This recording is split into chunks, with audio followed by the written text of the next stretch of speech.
Ngayon pa lang sinabi na ni Pangulong Ferdinand R. Marcos Jr. na hindi lulusot sa kanya ang kasalukuyang forma ng Senate Bill No. 1979 o ang Prevention of Adolescent Pregnancy Act.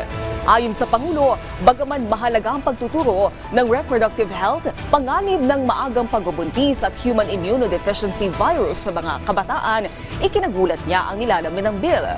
Sinagundahan naman ni Senador Joel Villanueva ang pahayag ng Pangulo. Aniya, bagamat na kailangan tugunan ang pagtaas ng adolescent pregnancy, hindi dapat masakripisyo ang pagiging inosente ng mga bata. Si Senador Risa Hontiveros, tiniyak na handa siyang makinig para maisaayos ang panukala.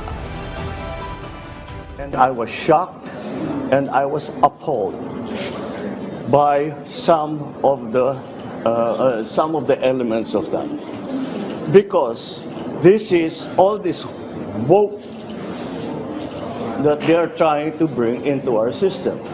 You will teach four-year-olds how to that every child has the right to try different sexualities. This is ridiculous. It is abhorrent.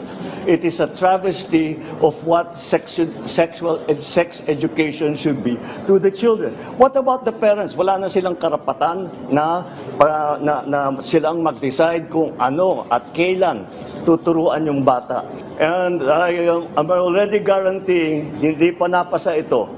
Pero if this bill is passed in that form, I guarantee all parents, teachers, and children, I will immediately veto it.